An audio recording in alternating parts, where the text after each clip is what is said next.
Hi guys! Welcome to my vlog. So ayan, nandito kami sa labas namin, naglalakad-lakad. Ito yung ito yung village namin nila Diyosawa. Yung baga, village to hindi to talaga yung malaking city. Pero nasa sentro kami. So ayan. So sa mga nagtatanong ng mga kababayan natin regarding sa annulment. So annulment tayo. So marami tayong topic annulment regarding sa Poland. So ito annulment. So guys, yung annulment kasi namin start yun is year 2013, something yan. Nag-start na kang mag-process ng annulment kasi nga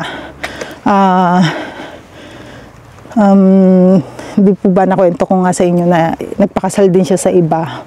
So sa kagustuhan ng babae na makuha na siya through spouse visa sa Taiwan, nagpa-annul nga, nag-process ng annul, which is pumayag naman ako doon kasi nga nag-usap na rin kami ni ex regarding doon, tsaka yun na rin yung gusto ko.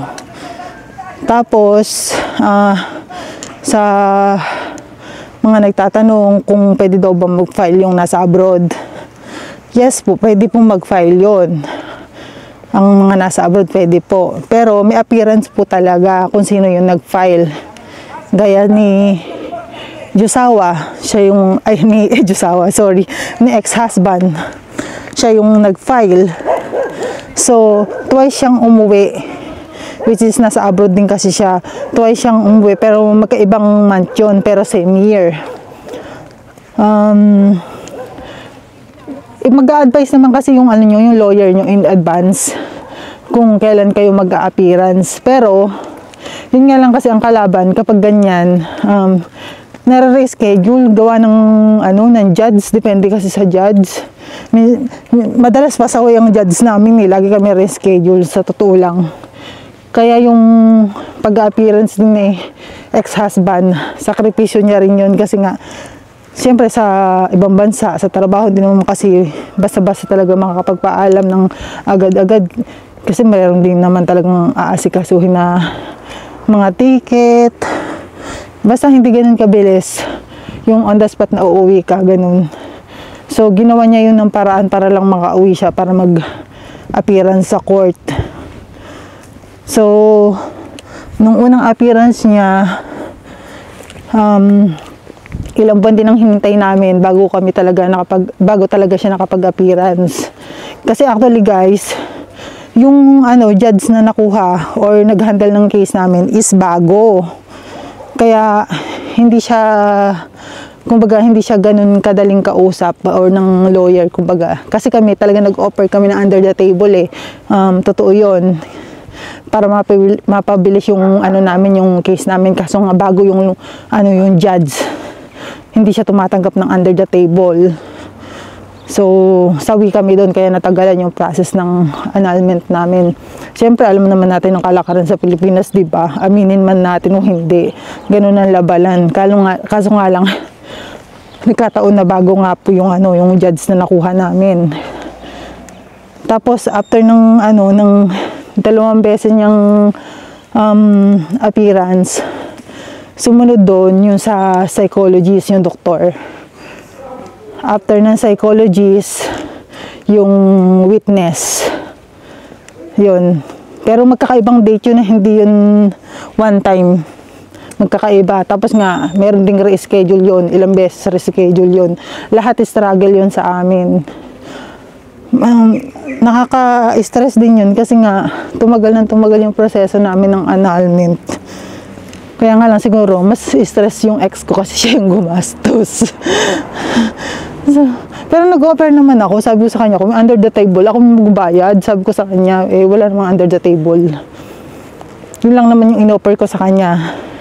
Pero nung sinisingil niya na ako ng kalahati ng bandang huli kasi nga palabas na yung finality, hindi ako pumayag nun, syempre. Kasi ang usapan talaga siya yung magbabayad ng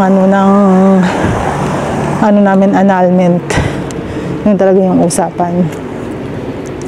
Kasi iba-iba nga po ng process hindi nyo pwedeng i-compare na Bakit sa iyo matagal? Bakit sa amin 1 taon lang?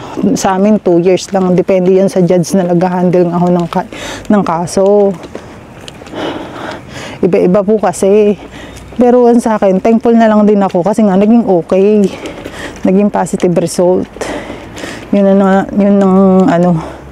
na lang ang pinagpapasalamat ko kahit matagal. Nakaka-stress kaya yun.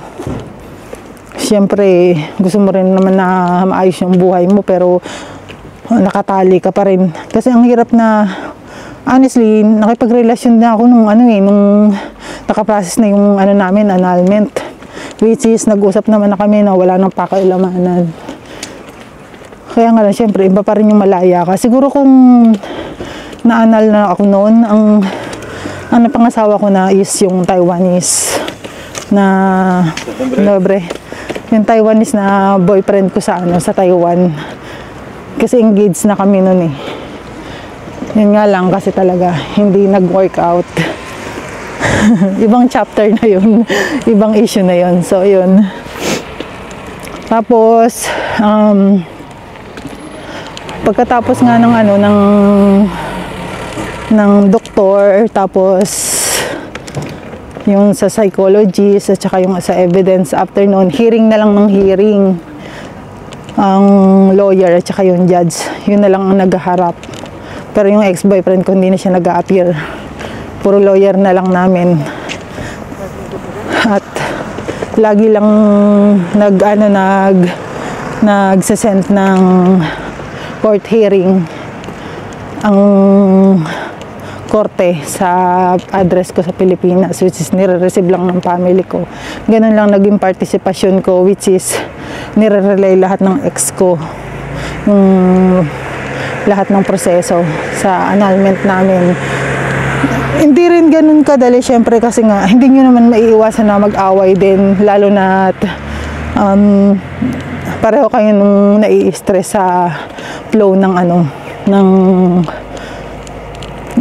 annulment. Sa mga nagtatanong kung nagbigay daw ba ng salaysay yung ex ko? Yes po, nagbigay ng salaysay yung ex ko. Pero ang mag-review din ng salaysay mo, yung lawyer mo. Tapos siya din yung magsasuggest sa'yo na eto na lang gawin natin, ito yung palabasin natin, ganun. Kasi nga, unang-una guys, paano naman magpa-file ng psychological incapacity yung ex ko niya, ginawa niya, cheating, is nasa bigamy case yun. Kaya gagawa ng paraan niya ng mga lawyer. Yung mga sa case ng regarding sa annulment. Kasi dalawa yung nakalagay dun sa sa sumon. Psychological incapacity at saka sexual incompetence. Nakakatawa nga yun, guys. Yung pinasa ko yung salaysay dun sa sa sumon. Nakalagay kasi doon. Wala na siyang kakayahang makipag-sex, which hindi naman yung totoo. Natatawa lang ako. Nung pinag-uusapan nga yun namin, natatawa nga kami. Nung pinag-uusapan namin. Kasi nga, sexual incompetence, syempre, alam ko naman sa sarili ko kung gano'n ka-active talaga sa sex yung yung ex-husband ko. Walang ganun. Magagaling din talaga ang lawyer. Kasi yung summon, ang daming page din kasi nun mahaba din kasi yun Yung nakasalaysay.